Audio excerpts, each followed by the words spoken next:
સૌને ખબર છે કે અત્યારે એસઆઈઆરના જે પ્રથમ તબક્કા છે એટલે ઇનોમરેશન ફેઝ આ પૂર્ણતાના આરે છે. 11 તારીખે ઇનોમરેશન ફોર્મ સબમિટ કરવાની છેલ્લામાં છેલ્લી તારીખ છે. 11 તારીખ પછી ઇનોમરેશન ફોર્મ લેવામાં નહીં આવશે.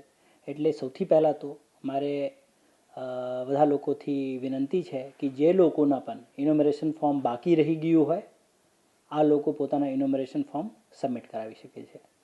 અમદાવાદ જિલ્લાના ટોટલ 21 એસેમ્બલી કોન્સ્ટિટ્યુન્સીમાં ટોટલ 99.93% ફોર્મ્સને ડિજિટાઇઝેશન થઈ ગયા છે. એમાં જે પરત મળેલ ફોર્મ્સ અને એએસડી એટલે કે એબસેન્ટ, ડેથ અને શિફ્ટેડ વોટર્સના પણ ફોર્મ્સ ડિજિટાઇઝેશન કરવામાં આવેલ છે. એટલે મોટાભાગે ડિજિટાઇઝેશનની કામગીરી આપની પૂરી થઈ ગઈ છે. પણ તેમ છતાં ફરીથી લોકોને આગ્રહ કરું છું કે કોઈને ફોર્મ રહી ગયા હોય તો ગભરાવાની જરૂર નથી. પોતાના બીએલઓ પાસે એઈઆરઓ કચેરી, ઈઆરઓ કચેરીમાં પોતાના ફોર્મ ભરીને સબમિટ 11 તારીખ સુધી હજુ પણ કરાવી શકો છો. સાથે સાથે અત્યારે આપણું આ એસઆઈઆરની ઝુંબેશ દરમિયાન પણ આપને ફોર્મ 6ની પણ કામગીરી અત્યારે ચાલુ છે. એટલે લોકો જેનું નામ 2002 અથવા 2025ની મતદાર યાદીમાં ન હોય આ લોકો પણ અને લાયકાત ધરાવતા હોય એવા લોકો પણ ફોર્મ 6 ભરીને પોતાના નામ નોંધાવી શકે છે અને મતદાર યાદીમાં એનું નામ સમાવેશ થઈ જશે. એના સિવાય જ્યારે મતદારી ઇનોમરેશન ફેઝ પૂર્ણ થશે અને ડ્રાફ્ટ મતદાર રોલ આપને પ્રસિદ્ધ થશે એમાં કદાચ કોઈ વ્યક્તિના નામ રહી ગયું હોય એનો ડ્રાફ્ટ મતદાર યાદીમાં એનું નામ ના આવ્યું હોય તો પણ કોઈને કોઈ પણ જાતના ગભરામણની જરૂર નથી, કોઈ પણ જાતના પેનિકની જરૂર નથી. આપના સિસ્ટમમાં પ્રત્યેક વ્યવસ્થાઓ છે જેથી કે કોઈ પણ યોગ્યતા ધરાવતા, લાયકાત ધરાવતા મતદારનું નામ નહીં રહી જશે. એટલે કે લાયકાત ધરાવતા દરેક લોકોના નામ મતદાર યાદીમાં આવી શકે છે. એના માટે ફોર્મ 6 જેમ પહેલાં પણ કહ્યા ફોર્મ 6 ભરીને લોકો પોતાના નામ નોંધાવી શકે.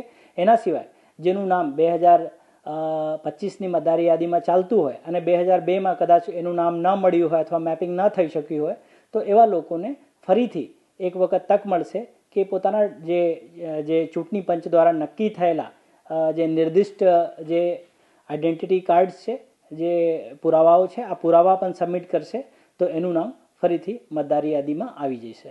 એટલે કોઈ પણ વ્યક્તિ જે લાયકાત ધરાવે છે એનું નામ મતદાર યાદીમાંથી બહાર રહેશે નહીં. અને કોઈ પણ વ્યક્તિ જે મૃત્યુ પામેલા હોય કે પરમાનન્ટલી શિફ્ટેડ થઈ ગયા હોય અને બીજી જગ્યાએ નામ નોંધાવી લીધા હોય એવા લોકોના નામ ફક્ત મતદાર યાદીમાંથી નીકળશે. અને એવા એએસડી એટલે કે એબસેન્ટ, શિફ્ટેડ એન્ડ ડેથ વોટર્સની યાદી તૈયાર કરવામાં આવી છે. આ યાદી આપને દરેક બૂથ ઉપર પોલિટિકલ પાર્ટી દ્વારા નિમણૂક કરેલા BLAsને પણ આપવામાં આવી છે જેથી કે આ લોકોને પણ ધ્યાન ઉપર કોઈ એએસડી જે ખરેખર એક્ઝિસ્ટ કરે છે આ લોકોના ધ્યાન ઉપર આવે તો આ લોકો પણ આપના BLOsને, EROsને, AEROsને એવા લોકોના ફોર્મ આપી શકે છે, એવા લોકોનું નામ નોંધાવી શકે છે. તો આ રીતે એસઆઈઆરની સમગ્ર પ્રક્રિયા જ્યારે અત્યારે પૂર્ણતાના આરે છે તો એમાં પણ પૂર્ણ રૂપથી ટ્રાન્સપેરન્સી રાખવાનો પ્રયાસ કરવામાં આવેલ છે.